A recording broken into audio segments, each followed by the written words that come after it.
Un jour, j'ai connu une fille. Elle ne doutait pas un seul instant, ni de l'homme qu'elle aimait, ni des enfants qu'elle voulait avoir, ni du métier qu'elle voulait faire. Elle savait parfaitement où elle voulait aller et ce qu'elle voulait faire. Elle savait comment atteindre son but et elle a fait tout pour y arriver. Son secret, elle savait qu'elle ne vivrait pas très longtemps. Et pourtant, elle s'accrochait à la vie, à chaque seconde, pour la vivre du mieux qu'elle pouvait. Pas de temps pour douter. Elle savait qu'on n'est pas éternel, qu'il faut s'autoriser à se tromper et faire le maximum pour profiter de chaque instant, parce que chaque seconde vaut le coup d'être vécue. Elle a eu 2 fils, et je suis l'un d'eux. Elle m'a dit de te transmettre ce message. Dans un monde où la question de la mort est souvent taboue, où vivre un deuil signifie encore être jugé, provoquer de la gêne, de l'incompréhension, quand ce n'est pas de la pitié, la grande question est celle-ci. Comment des orphelins comme nous, qui avons vécu très tôt la mort d'un parent, qui ne voulons pas porter ce poids sur nos épaules toute notre vie, ni qu'il impacte nos relations actuelles, comment nous pouvons y donner un sens nouveau, construire des relations plus profondes, et surtout, comment nous reprenons le pouvoir sur nos vies. Mon nom est Johan, et bienvenue chez les orphelins résilients. Bonjour à toi, aujourd'hui on va rentrer dans le dur du sujet qui est la mort et à quoi ça sert la mort, à quoi ça sert de la rencontrer dans sa vie, comment on l'accepte, comment on la reconnaît, comment on est capable d'en parler, comment cette conscience de la mort ça peut aussi te servir d'un moteur et d'une motivation pour ta vie. Alors ce que je te disais en introduction, c'est ce que m'a rapporté ma grand-mère sur le fait que la force de ma mère, en fait, c'était qu'elle n'était pas obsédée par la peur de mourir. Du coup, mes grands-parents, par rapport à sa maladie, donc je te rappelle que ma mère, elle avait la mucoviscidose, donc qui est une maladie génétique qui fait que dans ses poumons, il y a énormément de mucus qui se forme et c'est une maladie qui est invalidante, handicapante et en grandissant avec, c'est une maladie qui donne une assez courte espérance de vie. Et donc, elle savait qu'elle n'allait pas forcément vivre très longtemps. Ce que m'a dit ma grand-mère aussi, c'est que finalement, avec mes grands-parents, ils étaient moins pessimistes par rapport à cette mort. Et ils ne pensaient pas, ni elle, ni mes grands-parents, que ma mère allait mourir. Ils n'étaient pas omnibulés par cette peur-là. Ma mère, elle avait qu'une envie, c'était de vivre. Et elle a été élevée comme si elle était normale. Et en fait, c'était une personne vivante qui a fait du ski, de la plongée, qui a fait des études, qui a construit une maison. Et le jour de sa mort, il y a mon arrière-grand-père qui a écrit un poème qui témoigne de ça. Et dans ce poème, il dit « Tu as voulu tout. Tu as vécu avec frénésie. Tu as vécu à plein temps et à grand régime.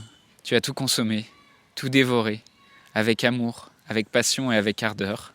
Tu ne t'es pas laissé envahir par le doute.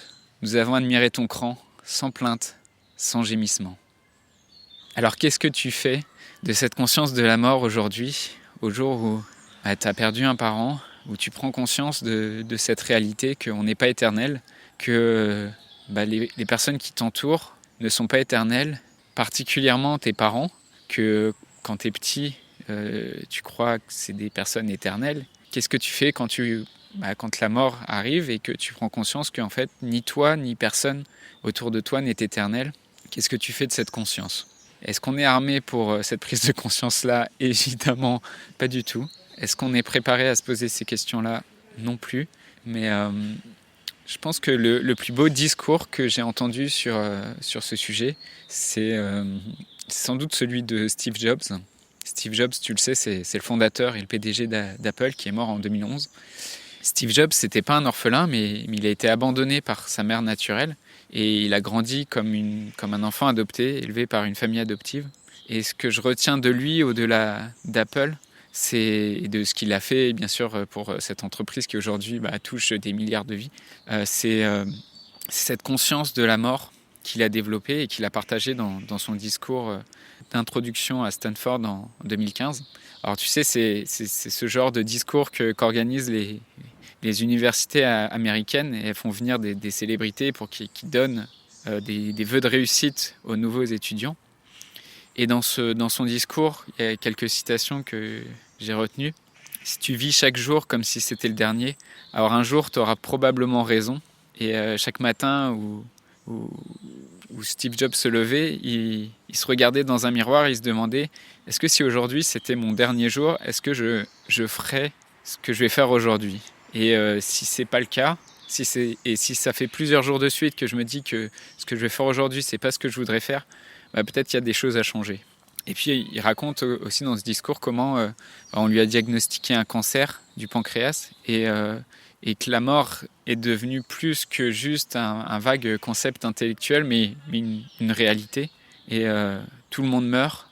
Et de rajouter, la mort est probablement la meilleure invention de la vie. C'est ce qui efface l'ancien pour faire de la place au nouveau. Ton temps est limité, donc ne le gaspille pas à vivre la vie de quelqu'un d'autre. Donc tu pourras retrouver facilement le discours complet de Steve Jobs à Stanford. Moi, c'est un discours qui m'a vraiment beaucoup touché sur cette conscience de la mort et qui continue de m'inspirer. Et ce que décrit Steve Jobs, et ce que je te raconte aussi sur la volonté de ma mère à vivre malgré la proximité de sa mort et malgré sa courte longévité, je l'ai retrouvé aussi dans le livre des 4 accords Toltec de Don Miguel Ruiz, dont je t'ai déjà parlé dans l'épisode sur les livres. Et lui, Don Miguel Ruiz, il appelle ça le concept de l'ange de la mort. Face à cette conscience de la mort, si un médecin t'annonce aujourd'hui qu'il va te rester 1 semaine à vivre, t'as 2 alternatives en fait. Soit tu te mets en boule par terre, soit tu te mets en PLS, tu te lamentes en te disant « pauvre de moi, je vais mourir », et tu dis à tout le monde combien tu en souffres, et en fait tu en souffres jusqu'au dernier moment. Soit tu choisis d'apprécier vraiment la vie, tu choisis de la remercier, tu choisis de la savourer, tu choisis de lui donner toute sa dimension et de remercier chaque jour, chaque personne qui t'entoure, chaque expérience que la vie t'amène, parce que quitte à mourir, pourquoi s'embêter de doute, de la peur de se faire juger par les autres ? Le premier chemin, finalement, c'est celui qui est largement traité par les médias, la peur de la mort.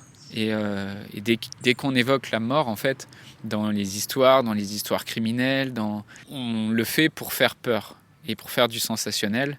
On raconte comme ça des histoires glauques, des histoires de meurtriers, des histoires de fantômes, et on joue juste à se faire peur, à appuyer sur cette peur, parce que c'est cette peur qui va capter l'attention, qui va faire en sorte qu'on maintient l'attention du spectateur.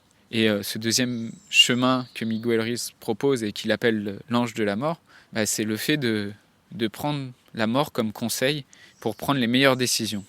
Et que la mort, elle te permet d'effacer tes incertitudes et d'effacer aussi les petits conflits du quotidien. Et il donne ce moyen comme un des meilleurs moyens pour goûter sa vie pleinement, questionner la mort tous les matins comme le faisait Steve Jobs. Et toi, qu'est-ce que tu préfères choisir ? Comment tu souhaites réagir face à cette mort qui vient frapper dans ta vie ? Viens nous raconter quel aussi était ton rapport ou ta conscience de la mort avant le décès de tes parents, et qu'est-ce qu'elle est devenue aujourd'hui après le décès de tes parents. Viens nous en parler dans le groupe Facebook. Je voudrais te remercier d'avoir écouté cet épisode et j'espère sincèrement que ce que je t'ai partagé aujourd'hui t'a aidé.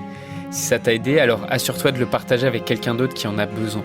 J'ai créé récemment un groupe Facebook qui rassemble des orphelins ayant pour mission de partager leur expérience et de s'entraider. Ce groupe s'appelle Orphelins Résilients et l'accès est gratuit. Tu peux retrouver tous les détails pour rejoindre le groupe dans la description du podcast. Orphelins Résilients, c'est une communauté d'orphelins entreprenants, audacieux, ayant réellement envie de faire une différence dans leurs relations auprès de leurs proches et avoir une vie de couple inspirante. Dans ce groupe, tu retrouveras des interviews d'experts et d'artistes, des questions-réponses, des lives et des méditations, et surtout un groupe d'orphelins motivés, courageux et bienveillants. Donc je t'invite à rejoindre le groupe dès maintenant, c'est l'endroit dans lequel je partage le plus de contenu en ce moment. Le podcast Orphelins Résilients, c'est un nouvel épisode tous les jours du lundi au vendredi à 8h. Merci encore pour ton écoute. Je te laisse découvrir le sujet du prochain épisode. À très vite. Dans le prochain épisode, on parlera du fait de passer à l'action, d'agir ou ne rien faire dans cette question du deuil.